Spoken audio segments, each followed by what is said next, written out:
Hello and welcome to a very special episode of the ECAPS Watch Podcast. I'm Kevin Houlihan, the CEO at Workflow Services.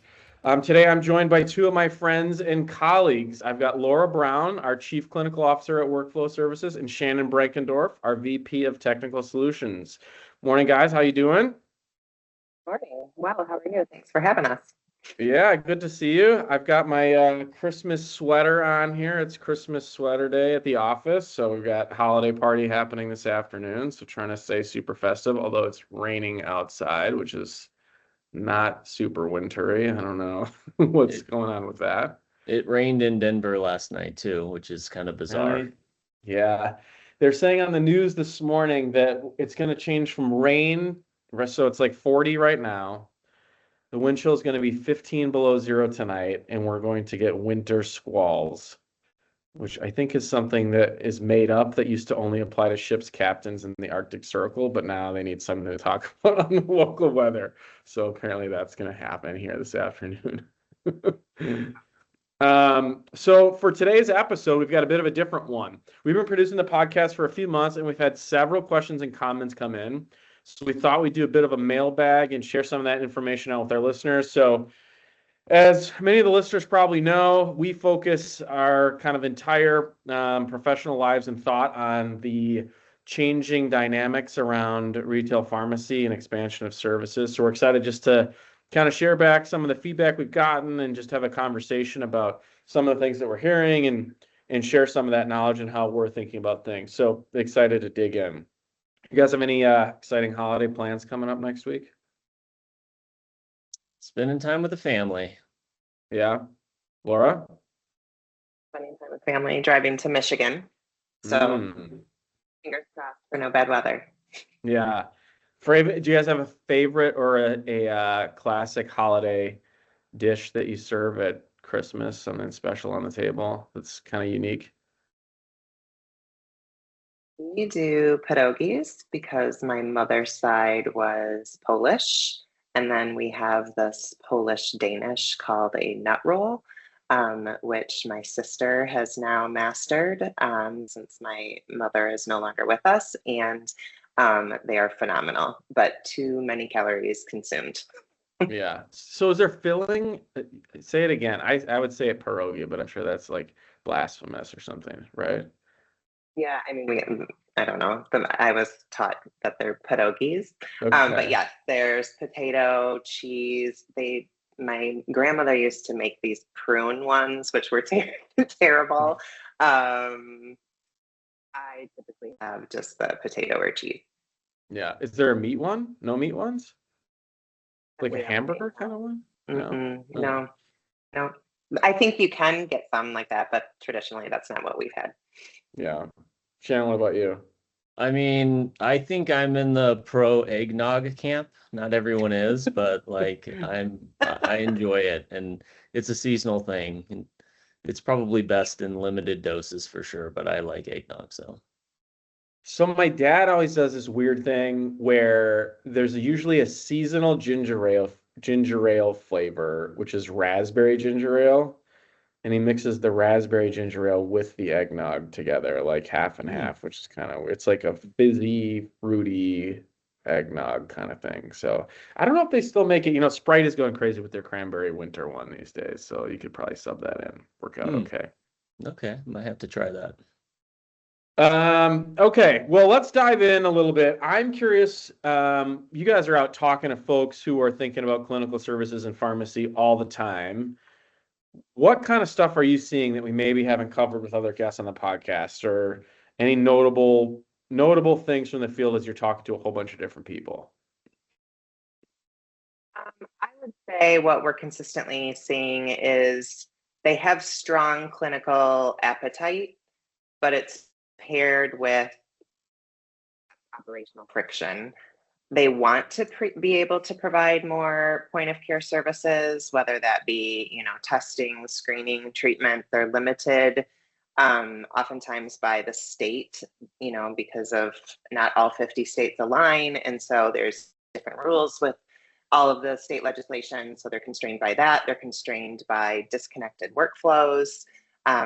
Several folks have manual documentation, which is a hindrance, uncertainty around how to medically bill, because this is not something that they can, traditionally do out of their pharmacy management system.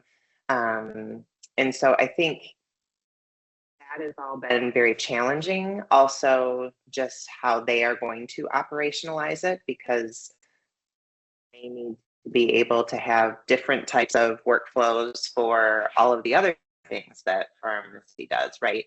And so I think those probably from an operational standpoint create some uncertainty. And then the other major trend that I would say is just consumer expectation.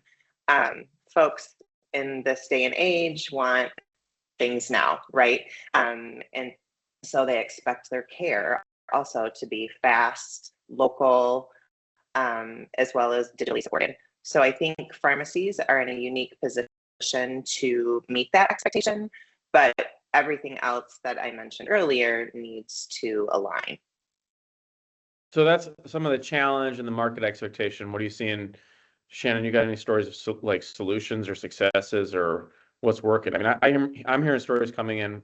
Some of our customers are dramatically changing their businesses and huge different way that things can work. What enables success? Yeah, I tend to kind of play more in the community pharmacy and independent pharmacy market, and a lot of those kind of single store owners, if we think about other services that all of the pharmacies are doing, it's really sort of around immunizations, and obviously ECAPS is kind of going to set a precedent for provider status at the Medicare level, which I think is super appetizing just across the entire market, regional chains and large chains and independent pharmacy included. I've heard some pharmacies talk about, the large chains sort of jumping on and first getting into immunizations, and that sort of set the tone in the market where patients could receive these services at their local community pharmacy, for example, which just opened the market in general. I think in this case for ECAPS, and right now certainly there's legislation in a variety of different states that allows for service delivery, including things like point of care testing and also reimbursement opportunities from the commercial plans and Medicaid. And with ECAPS, soon to be Medicare as well. I'd say for the community pharmacy owner, you don't have to necessarily wait for this to happen. There is opportunity today, and it's a matter of just really ensuring that your community knows about what you're doing. I think you all are local to one of our longstanding customers in Fitchburg Family Pharmacy, and he was very active in the community and marketing his services, talking to schools and other organizations about not only immunizations but also the testing that he does in the store. And so I think that's a really important thing. It's not a matter of when. I mean, the time is absolutely now, and certainly we've got the kind of the platform to help with that. But it's also ensuring that your community is aware of what you're doing, and I think that's an important part before ECAPS passes, and certainly after as well. And for the independent pharmacy, I think that the point is, don't wait, do it now. But just because you're doing it, don't expect, patients to know that you're doing it. You got to make noise about it and make sure that your patient base understands that you're offering these services in a convenient way. Yeah, Shannon, we hear different approaches from our customers around how they do that, how they do community awareness. I think one of the interesting things that I've heard, and I sort of experienced a little bit, especially during COVID, but it continues a little bit, is how effective the school communication can be. We're hearing stories about folks saying, "Hey, I'm getting a message from my school saying there's something going on," and I think it's a great opportunity that the schools are open to providing solutions. I don't know, Shannon, you were telling me a story about you personally, even this week. Yeah, I hadn't got my immunizations this year yet, and I got a notification from the school that flu is going around, and I thought to myself, hey, can I still get a flu flu vaccine. And so I did schedule with the local pharmacy and I got my immunization this week. And it was just that communication, in this case from the school, that prompted me to act on that and go to my local pharmacy for that. So I think if a pharmacy is engaged in communicating with their patients around, hey, if you feel sick, come into the pharmacy, we'll test you and possibly treat you if you're positive for that illness. And so I think it's important to just, again, let your community know. That's a great story. In this case, driven by something that was not meant to be a marketing communication, but just more of an educational awareness around what's happening, and certainly caused me to act accordingly. And Laura, we've seen the opportunity for some of these pharmacies to have sort of like more ongoing continuous relationships with the school, right? Where they kind of have an open line communication and they're providing information to the school, and the school then says, hey, here's a destination for resource. And I think it's not even limited to schools, right? You've also got your churches and some of your large corporations, depending on the city that you live in. But I know that, like for instance, in Madison, we have Epic and Exact Sciences. And so, just getting the information to your employees and staff in those larger corporations too is really important. Yeah. Laura, you mentioned something earlier on. I want to touch on a couple more things about how, getting paper can be a challenge for folks today. And it's really important when we think about ECAPS coming and there's going to be this opportunity to bill for encounters for point of care tests to treat, that the billing component of that is going to be important. I want to talk about that in a minute. But one of the things that I saw a few months ago that was really encouraging was one of our partners supports their local community, and they do a vaccine clinic at the local state fair, huge state fair. And they're literally delivering thousands of vaccines every single day. And in the past, they had, done that on paper. And it was interesting to see it. Laura, you were there a few days, and I was there a couple of days to kind of check out what was going on. I know going in, there was a little bit of hesitation. Well, we have quite a diverse population that comes and gets vaccinated at the fair. And so, there's a whole bunch of operational efficiency if you can move all that documentation to digital. So, and this, I think, is the case with almost any pharmacy coming back from a remote clinic where you've got a stack of papers to have information about what happened in a vaccine clinic can just be a ton of work afterwards. And so if we can get it digitized, that's awesome. But, who knows who's going to be there? And you've got old folks, and what are they're going to, struggle with technology if we want them entering stuff on their own phone, or we have a tablet there that the pharmacy brings, that kind of thing. I thought it was awesome to see that once our partner rolled it out and had the ability there, things, I think, sped up in the delivery, and we got to high 90% of digital usage. In a couple of days, it was 100%, right? And so for me, the awesome thing coming out of that was I just can't handle digital. And if it is, it's such a tiny percentage that there's other ways, that the team can assist. And so I just think it's another one of those indicators that the time is now, like you were saying, Laura, people are interested in this and ready for it. So I don't know, any more thoughts sort of about that customer demand and the ability to really take advantage of this new world with care delivery? Well, I think with point of care testing specifically, that is more medical care, right? Vaccines are fundamentally different because they're largely pharmacy native workflows, and you're typically billing kind of serum and administration through the pharmacy management system. But for point of care testing, it requires a completely different level of clinical documentation, which you do not want to be doing on paper. You want to make sure that that's a digitized workflow for, safety as well as just efficiency's sake. And so, with workflow services, as you know, we are able to automate those diagnoses to kind of link that up based on the care that the pharmacist provides, and bill those medical claims. So trying to force a point of care test into a vaccine or dispensing workflow is where pharmacies would run into significant operational issues.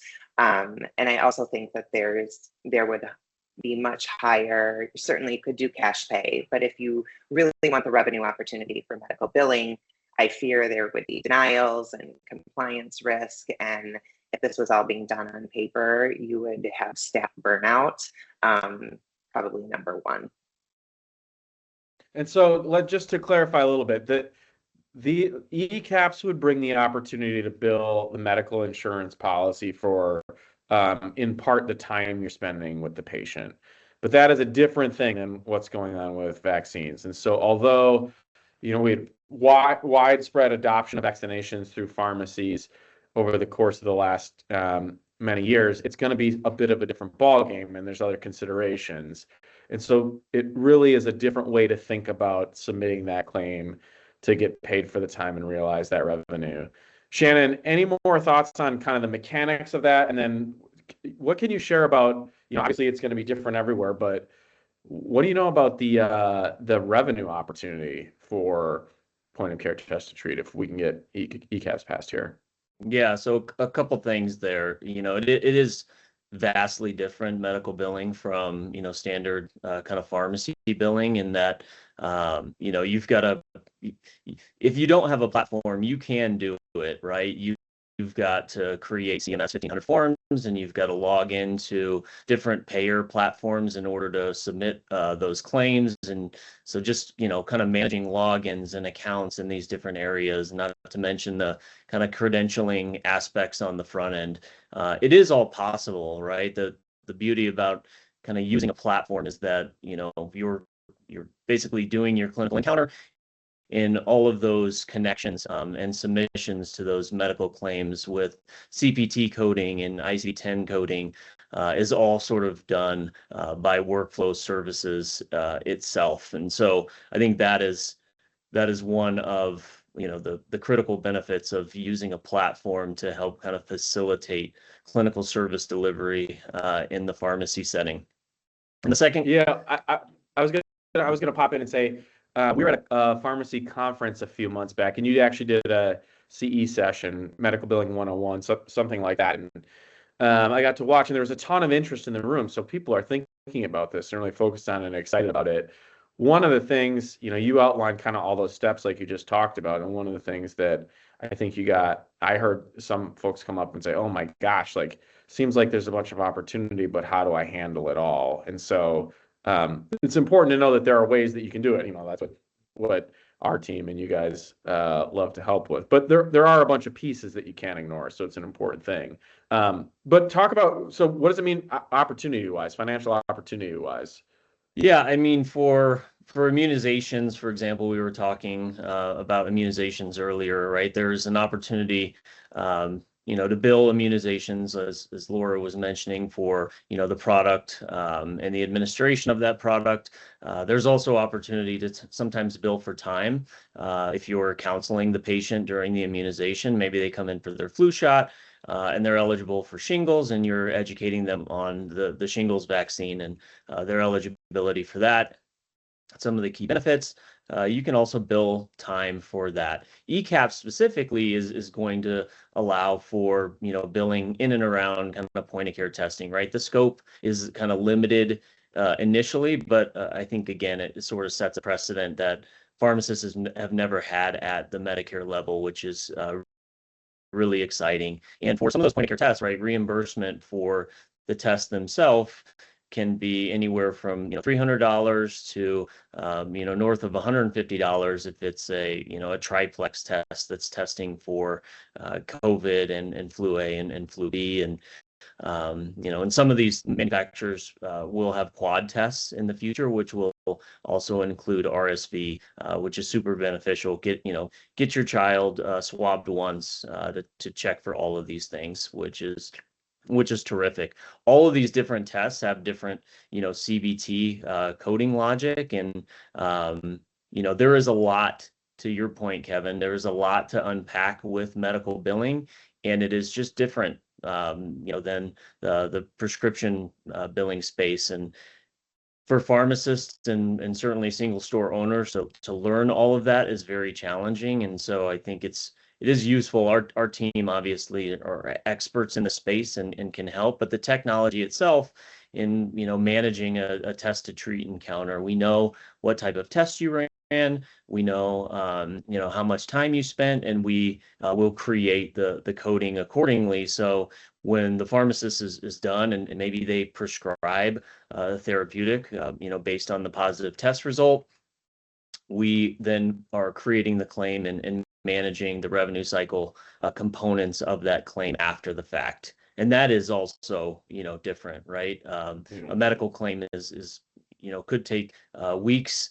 before, that money hits the account versus a prescription benefit that is going to, pay very quickly. Yeah. One of the things that we've heard from a lot of our guests, and Shannon, you're kind of alluding to this, is just because we don't have ECAPS through yet doesn't mean you have to wait, right? Most states allow some sort of point of care testing and test treat. That might be cash pay. We've had a bunch of success actually billing medical insurance, and so these kind of numbers that you're talking about are not just like theoretical for someday in the future that might happen. It's I think a lot of the messaging from a lot of our guests so far on the podcast has been, you don't need to wait. Now's the time. There's a big wave of opportunity coming, but there's still opportunity here even today. So it's exciting that we've seen that kind of success already. And obviously those kind of numbers that you're talking about in comparison to the average margin on a prescription dispense is a pretty different ballgame. It can be super meaningful. I'm curious, guys, you're out there a lot and sometimes more than I am. What stories are you hearing? What stories are you hearing about clinical services or access to care, or anything that you're hearing about how our customers' businesses are changing and have changed? Laura, anything that you've heard recently that really sticks in your memory? Yeah, I can share a moment that really stayed with me, actually. So I just happened to be on site with a large Midwest retailer that's a partner of ours, and a mother rushed into the pharmacy, clearly distressed, hair on fire. She had spent like 2.5 hours sitting in an urgent care waiting room with her 8-year-old daughter, whom had a fever and sore throat, and she had not been seen. She sat in the waiting room and had not been seen. She was a single mother. She had work starting in an hour. The nanny was coming for her ill daughter, and she was really out of options. So she was coming into the pharmacy actually to ask the pharmacist for recommendations on throat lozenges and more palliative care. When she was informed by the pharmacy team that they could actually assess her daughter. And so she was immediately elated. They performed a stress test. It was positive. They initially, gave her a prescription for an antibiotic. And in less than 15 minutes, she was walking out with her daughter fully treated after she had sat in an urgent care for 2.5 hours. So you can only imagine how visibly relieved she was, almost emotional, because what could have been just an absolute lost day for her and a lost day for the daughter as far as treatment, right? Medical delay. Was resolved quickly, safely, close to home. And I think that's what we're really seeing. I mean, that's just one story. I have personal stories, with my children as well, but it's really the power of pharmacy-based care. And it's not just about convenience. It's about access. It's about efficiency and really meeting patients where they are, especially when the traditional systems just cannot. I mean, that's an awesome story. And I think the other thing that's in there is just the level of trust that she has in the pharmacy as a healthcare provider. Right? She didn't come in to get strep tests to treat. She came in to say, hey, I'm in a bind here. I trust you to help me figure out a way out of it. And it turns out that they could do even more than she was expecting, but she came in to get some help from them because it's about access to care again. That's a super cool story. Jen, anything that's popped up for you recently? I mean, just kind of a general story. Just thinking about test to treat, right? We've been talking about respiratory illness, and I think a lot of states can and pharmacies can do test to treat for, UTIs and whatnot, right? And UTIs are super interesting, right? If you've had a UTI, you know when you get it again, right? And you know the symptoms, and you don't necessarily need a doctor to tell you that, but oftentimes you have to see a provider in order to get your prescription to help with that. And a lot of states just offer that through the pharmacy setting. And obviously knowing your community and providing an easy access to care, I think is tremendous. And so not necessarily a story, but just another kind of proof point that, the pharmacies are super accessible and can provide a meaningful service to the community. Yeah, that's awesome. That's awesome stuff. Well, I love hearing feedback from our listeners, and so would encourage anyone who's listening to, chime in with any of their own stories or other questions or other stuff that we can cover. It'd be cool to do another one of these and just cover some more topics as things move forward. So it's been great chatting with you all. It's going to be a little bit seasonal. I got my sweater on, but Laura, favorite Christmas movie, favorite holiday movie? I'm going to go with Elf. It's a good one. Yeah. My wife just shared some Elf trivia with me. Do you remember the scene where he's walking in the street in New York City and there's the guy in all red with the beard and he goes up and he's like, "Oh, you're Santa." It turns out that guy he was just like some rando dude, and it wasn't even like part of the movie. He was just like there. And so Will Ferrell just went up and accosted him. Shannon, what about you? That is a tough one. I probably National Lampoon's Christmas Vacation. I mean, that's always one that we like to watch, but Elf is super good. There's other like more recent movies that are good as well. Klaus, I think, was an animated one that I enjoyed and our family enjoyed as well, but there's some great ones out there. Have you watched this newest one, 8-Bit Christmas? Have you seen that one about Christmas in the 80s? It's good. It's like this kid who it's like when Nintendo first came out. It's pretty well done. That one is worth checking out. I always tease my family that my favorite Christmas movie is Die Hard, even though it's not my favorite, but they always tell me it's not a Christmas movie, but it's on a list, and so lots of people like that one. I think I'm gonna go with National Lampoon's Christmas Vacation too. That's always a good one. So quotable. I mean, I was a child of the 80s, right? And I remember I really wanted a Sega Genesis because I wanted to play Golden Axe, right? Yeah. And I opened the package and it was a Sega Super System, which was not the Genesis. There was no Golden Axe. And there were some games that I played on that and it was fun, but a little interesting. You definitely need to check out 8-Bit Christmas. There's a lot of those kind of themes in there. It's definitely worth a watch. It's well done. Yeah. Cool. That. What's that? Stars in it. Do you know? No. Well, Steven's. Oh, I'm gonna get it wrong. I think it's Steven Zahn. I think is the guy's name. But it's not like a bunch of. It's generally like rather unknown folks, and it's like a kid's. It's a little bit in the theme. It's like a newer version of A Christmas Story, which is also a great movie, right? It's like, Christmas Story is about Ralphie being a kid, and I think he's in the 50s and just like all what that is all about, and the Red Ryder BB gun and all that sort of thing. It's not at all related to that movie, but it's similar, like an updated version of what it was like to be a kid in the 80s, and his trying to finagle to get the Christmas gift that he wants and all the trials and tribulations of being a kid. So it's definitely worth a watch, I would say. There's not, it's rare that there's a new Christmas movie that just sticks as a classic, and Elf obviously was a little bit of a newer one, but I think this one's good too. We've been watching it every year since it came out a few years ago. So check it out. Nice. All right. Thanks, guys. Good to talk to you again. Thanks for joining for this special edition. And as I said, we'd love to hear more feedback from many listeners and include it in our next episode of ECAPS Watch. Until then, we'll see you soon and have a great holiday season.